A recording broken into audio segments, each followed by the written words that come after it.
نحمده ونصلي على رسوله الكريم فأعوذ بالله من الشيطان الرجيم بسم اللہ الرحمن الرحیم۔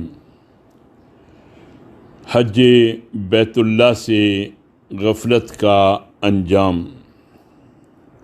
آج ہم اس موضوع پر مطالعہ کریں گے۔ اس مضمون کو مولانا یوسف اصلاحی صاحب نے تحریر کیا ہے۔ اللہ نے اپنے فضل خاص سے اپنے جس بندے کو حج کی استطاعت سے نوازا ہے، اس بندے کی شان بندگی یہی ہے کہ وہ اولین فرصت میں حج کی سعادت حاصل کرے اور حج بیت اللہ میں ہرگز سستی، غفلت، لاپرواہی اور ٹال مٹول نہ کرے۔ جس قدر جلد ممکن ہو بے تابانہ اللہ کے گھر کی زیارت کے لیے پہنچے۔ اس بندے سے زیادہ محروم اور بدنصیب اور کون ہوگا جس کو اللہ ہر طرح کی سہولت فراہم کر کے اپنے گھر بلائے اور وہ بدنصیب اللہ کے گھر جانے میں سستی اور کوتاہی کرے اور جانے کا ارادہ ہی نہ کرے۔ اللہ تعالیٰ نے ایسے بندے کے اس غیر مومنانہ رویے کو کفر سے تعبیر کیا ہے اور سخت ترین وعید سناتے ہوئے کہا ہے کہ اللہ سارے جہاں والوں سے بے نیاز ہے۔ سورہ آل عمران کی آیت نمبر 97 میں ارشاد ہے، وَلِلَّهِ عَلَى النَّاسِ حِجُّ الْبَيْتِ مَنِ اسْتَطَاعَ إِلَيْهِ سَبِيلًا وَمَنْ كَفَرَ فَإِنَّ اللَّهَ غَنِيٌّ عَنِ الْعَالَمِينَ۔ اور لوگوں پر اللہ کا یہ حق ہے کہ جو شخص استطاعت رکھتا ہو وہ اس کے گھر کا حج کرے، اور جو ناشکری کرے گا تو وہ جان لے کہ اللہ سارے جہاں والوں سے بے نیاز ہے۔ کفر کے معنی ہیں ناشکری کرنا۔ ناشکری وہ بدترین اخلاقی بیماری ہے جو انسان کو انسانیت کے مرتبے سے گرا دیتی ہے اور اللہ کے عذاب شدید کا مستحق بناتی ہے۔ اس کے مقابلے میں شکر گزاری ایمان کی راہ ہموار کرتی ہے۔ اللہ کی نعمتوں کے احساس سے سرشار ہو کر جس زبان پر حمد و شکر کے الفاظ بے اختیار جاری ہوتے ہیں، اس زبان سے ہی اہدنا الصراط المستقیم کی درخواست امڈ آتی ہے اور جواب میں اس کو کتاب الہی سے ہدایت کی توفیق نصیب ہوتی ہے۔ جب بندہ اللہ کی نعمتوں پر شکر کے جذبات سے سرشار ہو کر زبان و عمل سے شکر کا اظہار کرتا ہے تو فیضان رحمت کی بارش اور تیز ہو جاتی ہے،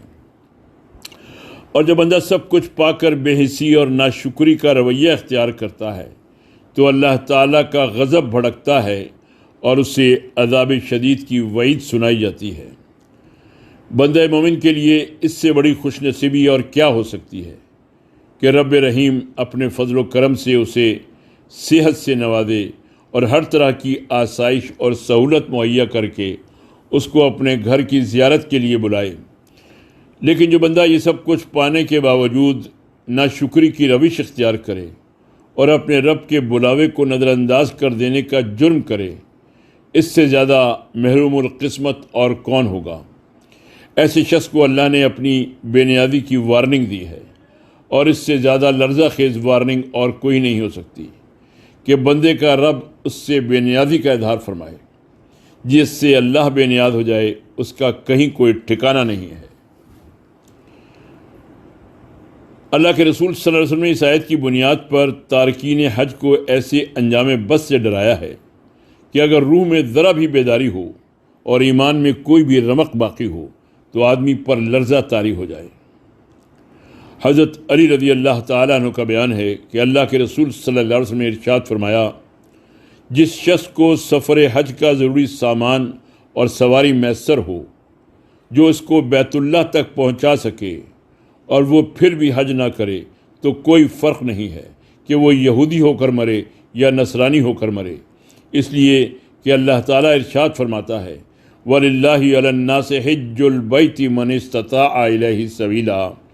اور لوگوں پر اللہ کا یہ حق ہے کہ جو بھی استطاعت رکھتا ہو وہ اس کے گھر کا حج کرے۔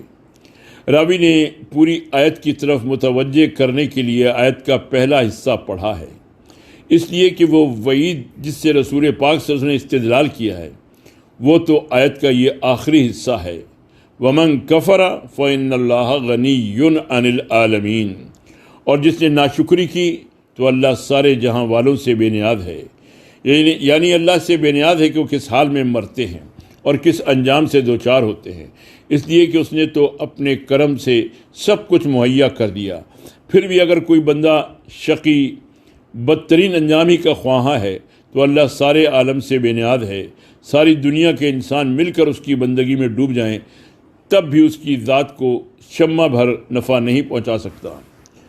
اور سارے انسان مل کر نافرمانی اور برائیوں میں لت پت ہو جائیں تب بھی اس کی ذات کو ذرہ بھر نقصان نہیں پہنچ سکتا،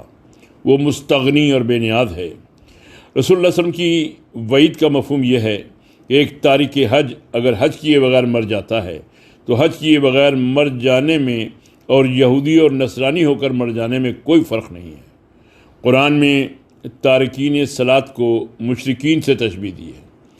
اور اس حدیث میں تارکین حج کے عمل کو اللہ کے رسول صلی اللہ علیہ وسلم نے یہود و نصارہ سے تشبیہ دی ہے۔ دراصل بات یہ ہے کہ مشرکین مکہ حج تو ادا کرتے تھے لیکن نماز کے تارک تھے، اور یہود و نصارہ نماز تو پڑھتے تھے لیکن حج کے تارک تھے، اس لیے ترک صلاح کے رویے کو مشرکین کا رویہ بتایا گیا ہے اور ترک حج کے رویے کو یہود و نصارہ کا رویہ قرار دیا گیا ہے۔ اور ایک باشعور بندے کو لرزہ دینے کے لیے یہ بات کافی ہے کہ اللہ اور اس کے رسول صلی اللہ علیہ وسلم نے ترک صلاح اور ترک حج کو ان لوگوں کا رویہ قرار دیا ہے جن کا جرم ناقابل معافی ہے، جن کی گمراہی پر اللہ کی کتاب شاہد ہے اور جن کو اللہ نے اپنے غضب میں گرفتار قرار دیا ہے۔ وما علینا الا البلاغ۔